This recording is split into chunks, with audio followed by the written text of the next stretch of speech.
शलोम अल मसी। तो कैसे हैं आप सब लोग? आशा करता हूँ हमारी वीडियोस देख के मजे के साथ साथ आप लोग बहुत कुछ सीख रहे होंगे। दोस्तों, अक्सर मसीह विश्वासी एक सवाल को लेकर बहुत ही ज्यादा परेशान रहते हैं और उनको सही उत्तर नहीं मिलता। सवाल यह है कि क्या मसीही लोग अपना सेल्फ डिफेंस कर सकते हैं या नहीं कर सकते? यदि मसीही विरोधी चर्च पर चढ़ आए, हमारे विश्वासियों के साथ हाथापाई पर उतर आए और औरतों और बच्चों के साथ भी धक्का मुक्की करने लगे, तो ऐसे कंडीशन में हम लोगों को क्या करना चाहिए? खड़े होकर मार खाएं या हमें भी रिटेलिएट करना चाहिए? ये आजकल के हालात देखकर बहुत ही इंपॉर्टेंट मुद्दा बन चुका है। जुल्म सहें या जुल्म का मुंहतोड़ जवाब दें? सवाल यह है, ऐसी कंडीशन में हमें करना क्या चाहिए? तो मैं ऐसी कंडीशन में आप लोगों को ये कहना चाहता हूँ, आप इस वीडियो को पूरा देखिए, ध्यान से देखिए, एक एक पॉइंट को गौर से सुनिए और फिर आपकी फ्री विल है कि आपको करना क्या है।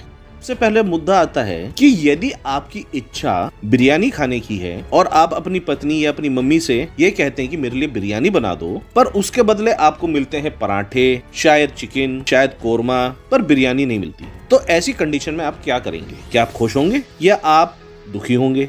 ये आपको दुनिया की सारी चीजें मिल जाएं, सारे पकवान मिल जाएं, पर आपकी इच्छा तो बिरयानी खाने की थी ना, वो तो दबी रह गई। सेम ऐसी ही कंडीशन मसीह विरोधियों की भी है। वो लोग चाहते हैं आपसे कुछ और खाना और आप लोग उनसे प्रेम, भाईचारा और सहयोग की बातें कर रहे हैं, मसीह का प्रेम दिखा रहे हैं और उनका पेट भर नहीं पा रहा। तो इसमें गलती किसकी है?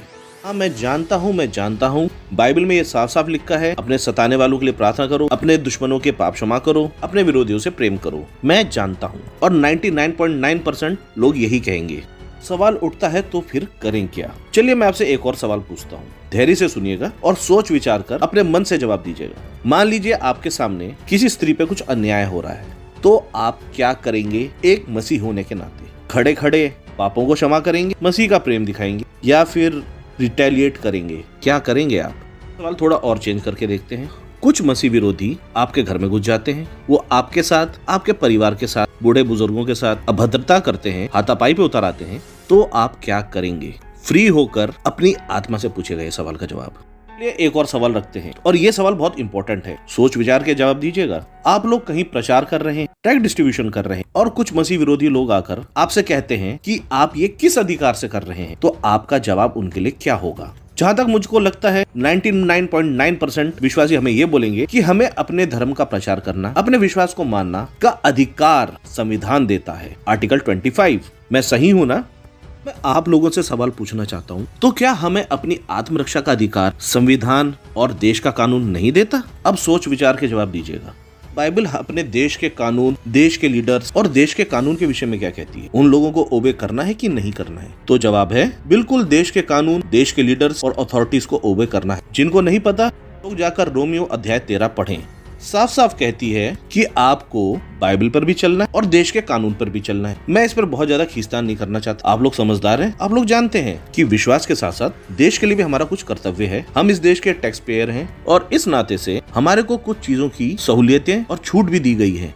जब खुद देश का कानून ये कहता है कि देश के हर एक निवासी को अपनी संपत्ति, अपनी जान, अपने माल की रक्षा करने का अधिकार है, तो फिर प्रॉब्लम कहाँ पर आती है? आप मत्ती 10:16 को पढ़ें तो वहाँ पे साफ साफ लिखा है, मैं तुम्हें भेड़ों की नाई भेड़ियों के बीच में छोड़ के जाता हूँ। तो तुम्हें क्या करना है? कबूतर के नाई भोले और सर्प की नाई चतुर बनना है, यानी कि अपने विवेक का इस्तेमाल करना है। हम अपने विवेक का इस्तेमाल जब कर सकते हैं जब हमें अपने देश के संविधान और देश के कानूनों के बारे में पता हो। हम आर्टिकल 25 की तो बात करते हैं और बाकी सारी चीजें नजरअंदाज कर देते हैं, और यही हमारी कमी है। तो पहले हमें अपने अधिकारों के बारे में जानना भी बहुत जरूरी है कि क्या हम और कैसे हम के लिए सेल्फ डिफेंस कर सकते हैं और देश का कानून इस विषय में क्या कहता है। इससे पहले हम अपने देश के कानून के बारे में जाने और ये जाने कि किन परिस्थितियों में हमारे देश का कानून हमें सेल्फ डिफेंस करने की अनुमति देता है। इस विषय में आगे बढ़ने से पहले मैं देना चाहता हूँ आप लोगों को रिमाइंडर। जैसा कि आप लोग जानते ही हैं, जो भी रेफरेंसेस हम अपनी वीडियोस में इस्तेमाल करते हैं उनको हम अपने soldier God apologetic Telegram channel पर भी अपलोड करते हैं, जिसका लिंक डिस्क्रिप्शन बॉक्स में है। अब हमारे टेलीग्राम चैनल को भी सब्सक्राइब करें, वहां से रेफरेंसेस उठाइए और मसीह विरोधियों की बैंड बजाइए। अब जानने की कोशिश करते हैं क्या कहता है न्याय व्यवस्था अपने आत्मरक्षा के अधिकारों के बारे में। हमारे देश का कानून सेक्शन 96 से 106 में हमें आत्मरक्षा का अधिकार देता है। मैं इस कानून के विषय में आपको संक्षेप में समझा रहा हूं, आप लोग इसको डिटेल में पढ़ सकते हैं और इसके बारे में जान सकते हैं। सेक्शन 96 से लेकर 106 के अनुसार यदि कोई व्यक्ति आपके घर में या आपकी प्रॉपर्टी में लूट के इरादे से घुसने की कोशिश करता है, या रात को आपके घर में सेंध लगाता है, या आपकी प्रॉपर्टी को नुकसान पहुंचाने की कोशिश करता है, या आगजनी करता है, या चोरी आदि की स्थिति में यदि आपकी जान को खतरा है तो आप हमलावर को घात भी कर सकते हैं। दूसरा पॉइंट गौर से सुनिए। यदि किसी महिला को ऐसा लगता है कि कोई व्यक्ति उस पर हमला या उसके साथ दुष्कर्म करने वाला है, तो वह स्त्री भी अपनी आत्मरक्षा में उस व्यक्ति को परलोक सिधार सकती है। तीसरा पॉइंट, इसे गौर से सुनिएगा। यदि किसी महिला के साथ दुष्कर्म करने के दौरान वह महिला उस व्यक्ति पर ऐसा आघात करती है जिसकी वजह से उसकी मृत्यु हो जाती है, तो यह अधिकार भी आत्मरक्षा का अधिकार है। चौथा पॉइंट, अपहरण हो जाने पर अपनी जान बचाने के लिए व्यक्ति अपहरणकर्ता को भी घात कर सकता है। यह अधिकार भी सेल्फ डिफेंस में आता है। पांचवा पॉइंट, किसी पुरुष या किसी महिला पर एसिड अटैक करने वाले हमलावर को भी सेल्फ डिफेंस में घात किया जा सकता है। पॉइंट भी आप गौर से सुनिएगा। भारतीय दंड संहिता का सेक्शन 99 ये कहता है कि पहले किसी और की सहायता करने से पहले आप अपनी सुरक्षा पहले करें। इन पॉइंट्स को खास तौर से सुनिएगा। किन कंडीशंस पर आप कितना घातक हमला कर सकते हैं। यदि आपके सामने वाला हमलावर आप पर लाठी से हमला करता है, आप उसका जवाब लाठी से ही दे सकते हैं। या आपका हमलावर किसी ऐसे हथियार से आप पे हमला करता है जो घातक है, तो आप अपनी सेल्फ डिफेंस के अंदर उसी लेवल की चोट पहुंचा सकते हैं। इन शॉर्ट में समझा जाए, यदि कोई आपके ऊपर लात और घूंसे चला रहा है तो उसके बदले में आप उसको ऐसा कोई घातक हमला नहीं कर सकते जिससे उसके प्राण चले जाए। हमले की तीव्रता के अनुसार आप रिटेलिएट कर सकते हैं कि हाथापाई के बदले हाथापाई, लाठी डंडों के बदले लाठी डंडे, और अगर हथियार आ गए हैं तो हथियार का इस्तेमाल आप कर सकते हैं। किसी छोटी सी बात के लिए आप कोई घातक वार नहीं कर सकते। सेल्फ डिफेंस का मतलब है आत्मरक्षा। किसी को नुकसान पहुंचाने के लिए इन अधिकारों का इस्तेमाल नहीं हो सकता। सवाल आता है, यदि कुछ लोग हमारे चर्च पे चढ़ाएं, हमारे साथ मार पिटाई करने लगे, तो हम क्या कर सकते हैं। भारत के कानून के अनुसार यदि आपकी प्रॉपर्टी यानी चर्च प्रॉपर्टी को वो लोग नुकसान पहुंचाते हैं, चर्च के गले से पैसा चुराते हैं यानी लूटमार करते हैं और वहाँ के लोगों के साथ मार पिटाई करने लगते हैं, तो देश के कानून के हिसाब से आप लोग इस बात के लिए रिटेलिएट कर सकते हैं। ध्यान रखिए, ऐसी कंडीशन पैदा होने से पहले यदि आपको लगता है माहौल बिगड़ जाएगा, तो तुरंत सबसे पहले पुलिस को फोन करें, पुलिस के आने का इंतजार करें, और यदि मामला पुलिस के आने से पहले बिगड़ जाए तो आप अपना सेल्फ डिफेंस कर सकते हैं। बात का और ध्यान रखिएगा, यदि आपका हमलावर हमला कर ही दे और कोई उपचार ना दिखे, तो कोशिश करें उसकी टांगों पे निशाना बनाने की। ये घातक हमलों पे काउंट नहीं किया जाता। और आखिरी बात, इसे भी ध्यान से सुनिएगा, पहला मौका सामने वाले को मिलना चाहिए, देन आप लोग रिटेलिएट कर सकते हैं, तब गिना जाएगा सेल्फ डिफेंस, वरना अटैक में आ जाएगा। दूसरी बात, ये बात मैंने पहले भी बोली है, मैं फिर बोलता हूँ, अपने चर्चेज में सीसीटीवी कैमरा जरूर लगवाएं, ताकि आपके पास सबूत हो कि शुरुआत किसने करी थी। यदि आप लोग रूल्स के अनुसार सेवकाई कर रहे हैं, कोई गलत काम नहीं कर रहे, तो सीसीटीवी कैमरा लगाने में कोई प्रॉब्लम नहीं होनी चाहिए। यदि आप लोग रूल्स ब्रेक कर रहे हैं तो फिर तो प्रॉब्लम हो सकती है। और वैसे भी मसीह विरोधियों को जब हम लोगों से कुछ सवाल करना होता है, वो अक्सर ओल्ड टेस्टामेंट पे कूदते हैं और ये हाइप बनाने की कोशिश करते हैं कि हमें ओल्ड टेस्टामेंट मानना चाहिए, बिना ये जाने कि बाइबल में ओल्ड टेस्टामेंट दिया क्यों गया है। अगर हम बाइबल की पुराने नियम के हिसाब से चलने लगे, तो आंख के बदले आंख, दांत के बदले दांत और हाथ के बदले हाथ का नियम था, यानी कि शुरुआत आप करो और खत्म हम लोग कर देंगे।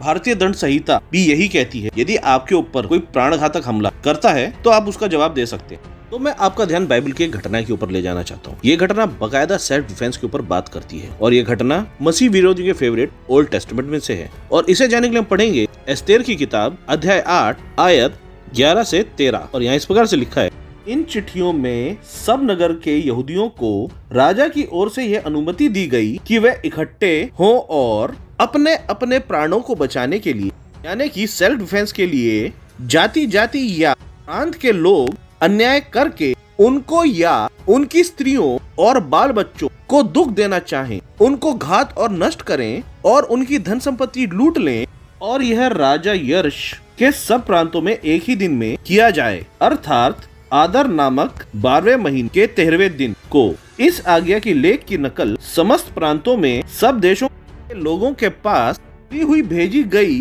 ताकि यहूदी उस दिन शत्रुओं से बदला लेने को तैयार रहें। जानते हैं इस आज्ञा के निकलने के बाद क्या हुआ? इसे जानने के लिए हम पढ़ेंगे एस्तेर अध्याय 8 आयत 17। मजेदार है, गौर से सुनिएगा।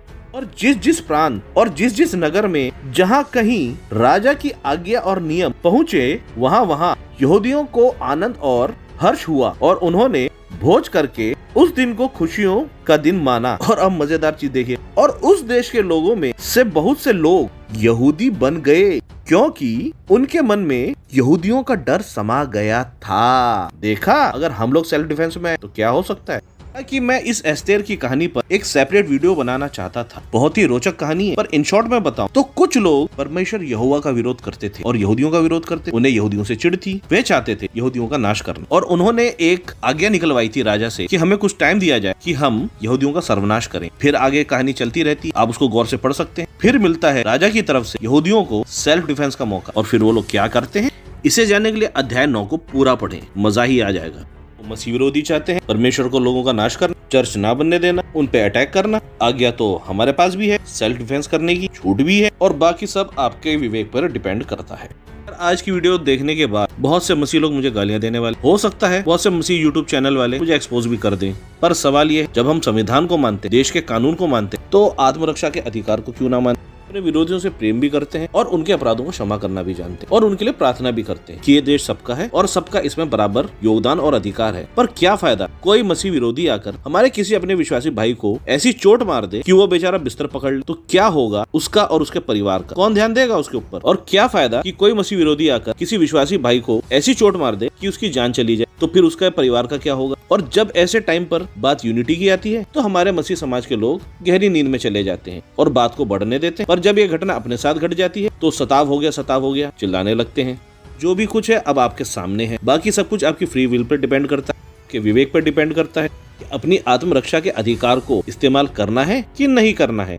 आप पर डिपेंड करता है हमें यूनिटी में रहना है कि नहीं रहना है, आप पर डिपेंड करता है। आत्मरक्षा के अधिकार पे कानून क्या कहता है, मैंने आपको बता दिया। बाकी आपको क्या लगता है, आप अपने विचार कमेंट बॉक्स में जरूर दे सकते हैं। तो भी आपके विचारों ठंडे दिमाग से सोचकर सही निर्णय लेकर अपने विचार व्यक्त करें, इमोशनल होकर नहीं करें। और हाँ, आज की वीडियो देखकर मसीह विरोधियों के पेट में दर्द जरूर होने वाला है। आशा करता हूँ आज की वीडियो देखकर आप लोगों को कुछ नया जानने को मिला होगा, और आज की वीडियो से आपने कुछ सीखा भी होगा। और यदि आप लोगों को हमारी सेवकाई पसंद आती है और आप चाहते हैं हमारी सेवकाई को फाइनेंशियल सपोर्ट करना, तो नीचे दिए गए थैंक्स के ऑप्शन का इस्तेमाल कर आप लोग हमारी सेवकाई को फाइनेंशियल सपोर्ट भी कर सकते हैं। के द्वारा की गई फाइनेंशियल सपोर्ट हमें और हमारी टीम को मोटिवेशन प्रोवाइड कराती है, और रिसर्च करने के लिए हमें सहूलियत भी होती है। तो अंत में मैं आप लोगों को कहना चाहता हूँ, यदि आज की वीडियो आपको पसंद आई तो वीडियो को लाइक करें, अपने विश्वासी बहनों भाई में वीडियो को ज्यादा से ज्यादा शेयर करें। यदि आप हमारे चैनल पर नए हैं तो चैनल को सब्सक्राइब करना ना भूलें, और हर नई वीडियो की नोटिफिकेशन पाने के लिए बेल आइकन दबाना ना भूलें। तो फिर मिलेंगे किसी और नई वीडियो में, तब तक के लिए टाटा।